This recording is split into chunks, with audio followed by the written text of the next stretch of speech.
आता त्यांनी अतिशय आपले अभ्यासपूर्ण आपले विचार मांडले ते सन्मान्य पाटीलजी, उपस्थित असलेले काजू बोर्डचे विविध सदस्य, उपस्थित असलेले काजू या क्षेत्रामध्ये काम करणारे त्यांचे उद्योजक, शेतकरी, सर्वच मान्यवर, आज आपल्या चंदगडमध्ये भेट देण्यासाठी का आलो याबद्दलची माहिती पाटीलजीने आपल्या विचारामध्ये आपण मांडलेली आहे.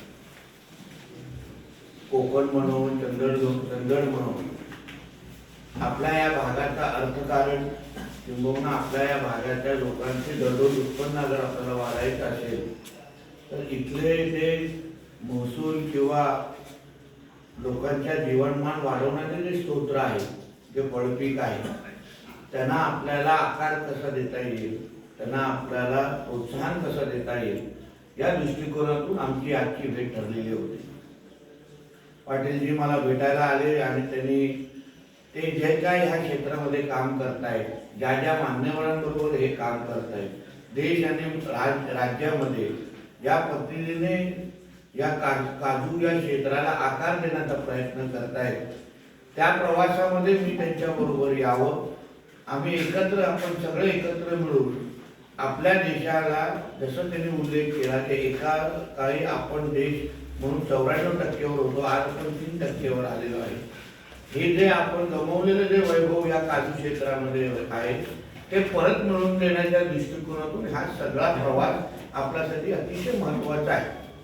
आपल्याकडे तांत्रिक माहिती असो किंवा आपल्याला मार्गदर्शन असो, आपल्याबरोबर चांगल्यातली चांगली मदत आपल्या बाजूला उभी करणं, हे सगळ्या गोष्टी शक्य आहेत. पण सर्वात महत्त्वाचं म्हणजे आपल्यामधली इच्छाशक्ती. आपल्याला एक करायला लागेल. आपण जेव्हा पाटीलजी आणि आम्ही सर्वजण बसू की आपल्याला या क्षेत्रामध्ये अगर वाढायचं असेल तर आपल्याला आपली इच्छाशक्ती महत्त्वाची आहे आणि त्या दृष्टिकोनातून रिझल्ट देणाऱ्या ज्या गोष्टी आहेत त्यावर आपल्याला जास्त लक्ष द्यायचं आहे. महाराष्ट्र सरकार म्हणून तेही फार आमचे आदरणीय मुख्यमंत्री देवेंद्र फडणवीस साहेबांच्या जवळून अतिशय काम करतायत. केंद्र सरकारमध्ये पण अतिशय जवळून काम करतायत आणि आता मी त्यांच्या बरोबर आहे आणि म्हणून मी माझा एक त्यांच्याकडून जेव्हा मी चर्चेमध्ये बसलो होतो की काजू बाबतीमध्ये आज जे चिंतेचं वातावरण आहे, आमच्या सिंधुदुर्गच्या असंख्य काजू उत्पादकांशी मी भेटलो की आता जो काही दर आपल्याला अतिशय म्हणजे 80-90च्या दरामध्ये पण आपला दर गेलेला आहे की तिथे मला माहीत नाही, पण तिथे आपण 120 ते 180च्या जवळपास होतो, तिथे आता आमच्या सिंधुदुर्गामध्ये तरी 80-90च्या घरामध्ये आम्ही गेलेलो आहे. तर या सगळ्या बाबतीमध्ये कायमस्वरूपी तोडगा कसा काढता येईल, आपला काजू हातात घेतल्यावर परत कोण खालती ठेवणार नाही, एवढी चव आपल्या काजूला असताना पण कधी कधी बाहेरचा काजू जेव्हा आपल्या बाजारपेठामध्ये येतो तेव्हा मग आपल्या काजूचं पण महत्त्व साबूत ठेवून त्याला कसं आणता येईल, या सगळ्या बाबतीमध्ये आमची सातत्याने चर्चा चांगल्या पद्धतीने तेव्हा झाली. माझी एवढीच अपेक्षा आहे की पाटीलजी, आपण एकत्र आता आलेलो आहे, तुमच्याकडे अभ्यास या क्षेत्रामध्ये जाणता आहे, तुम्ही विविध मार्केट आणि बाजारपेठाचा अभ्यास केलेला आहे, तुम्ही व्हिएतनाम बद्दल तुम्ही मला सांगितलं, त्याबद्दल काही माहितीही वाचण्यासाठी दिलेली. आता व्हिएतनाम सारखा देश अगर काजू बाबतीमध्ये एवढा पुढे जाऊ शकतो तर आपल्या महाराष्ट्र आणि देशामध्ये काय कमी आहे. उलट आपण सगळे जणांनी अगर एकत्र आलो आणि ताकदीने आपल्याला ह्या काजू क्षेत्राला अगर आपण मागे त्याच्यावर ताकद दिली, त्यांना प्रोत्साहन दिलं, तर मला असं वाटतं की आपल्याला परत त्या 94%च्या त्या घरामध्ये पोचण्यामध्ये काहीही आपल्यामध्ये मागे पुढे बघण्याची गरज नाही असं मला वाटतं. म्हणून आपण या सगळ्या प्रवासामध्ये आपल्याला आपलंही सगळ्यांची ज्या ज्या अपेक्षा सरकार म्हणून आमच्या सगळ्यांकडून आहेत, काय काय आपण करू शकतो यावर पाटीलजी आणि आम्ही बसून ठरवू. पण आपल्याही काय अपेक्षा असतील, मार्गदर्शन असतील, काही सल्ले असतील तर निश्चित पद्धतीने आपण आपल्याला देऊ शकतात. आज चंदगडला येऊन खरंच मनापासून बरं वाटलं. तर खरं म्हटलं तर आपण कोकणापासून तुम्ही जास्त लांब नाहीत. आम्ही आंबोली करत करत कधी आंबोली संपली हेच मला कळलं नाही. हे तर आंबोलीसारखंच सगळं वातावरण या निमित्ताने पाहायला मिळतं. पण तरी जसं तुम्ही बरोबर बोललात की हे कोकणासारखंच आमचा हा पूर्ण भाग आहे.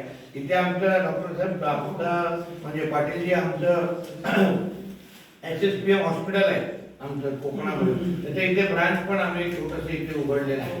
म्हणून त्या दृष्टिकोनातून साधारण आमचं इथे कुठलं ना कुठं तरी छोटंसं कनेक्शन तुम्ही म्हणाल तर आपल्या इथे चंदगडला निश्चित पद्धतीने आहे. म्हणून परत एकदा पाटीलजी तुम्ही ते बोलवलं, आता काही तासांचा चांगला सहवास तुमच्या बरोबर असणार आहे, करून काय शिकायला भेटेल. मी प्रामुख्याने शिकायला आणि ऐकायला आलेलो आहे आणि मी एवढे खूप बोलतो आणि दुसऱ्याला बोलायला पण देत नाही, पण मला शिकायला आणि ऐकायला आलेलो आहे. कारण का ह्या क्षेत्रामध्ये मला आपल्या कोकणाला, किंबहुना चंदगडला आणि आपल्या महाराष्ट्राला पुढे घेऊन जायचं आहे. आणि पुढे घेऊन जायचं असेल तर एक दुसऱ्याचं ऐकलं पाहिजे, एक दुसऱ्याला समजलं पाहिजे, एक दुसऱ्याला काय नाही दुसऱ्याकडून काय नाही काहीतरी शिकलं पाहिजे. आणि त्या दृष्टिकोनातून हा माझा दौरा आहे. मी आपल्या सगळ्यांना विश्वास देईन की आपण ज्या ज्या अपेक्षा आपण ठेवाल, की ज्या ज्या गोष्टी आता आपण एक दुसऱ्याची चर्चा करू, त्याच्यावर माझ्या खांद्यावर ज्या जबाबदारी पाटीलजी आपण टाकाल ते 100% पूर्ण करण्याची जबाबदारी ही माझी असेल. हाही विश्वास तुम्हाला मी आजच्या निमित्ताने देतो. कुठल्याही गोष्टी कुठल्याही बाबतीमध्ये कमी पडणार नाही. आमच्या कामाची पद्धतच अशी आहे की आम्ही कुठल्याही गोष्टी हातात घेतल्या गोष्टी कधी सोडत नाही आणि 100% रिझल्ट देणाऱ्यापैकी आम्ही लोक आहोत. कारण का महाराष्ट्र आणि ह्या मातीने आम्हाला भरपूर दिलेला आहे.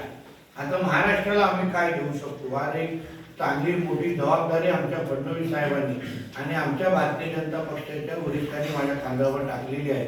माझं मत्स्य खातं असो आणि बंदरे खातं असो, या दोन्ही खात्याच्या माध्यमातून महाराष्ट्राची सेवा करण्याची चांगली संधी मला ह्या निमित्ताने मिळालेली आहे.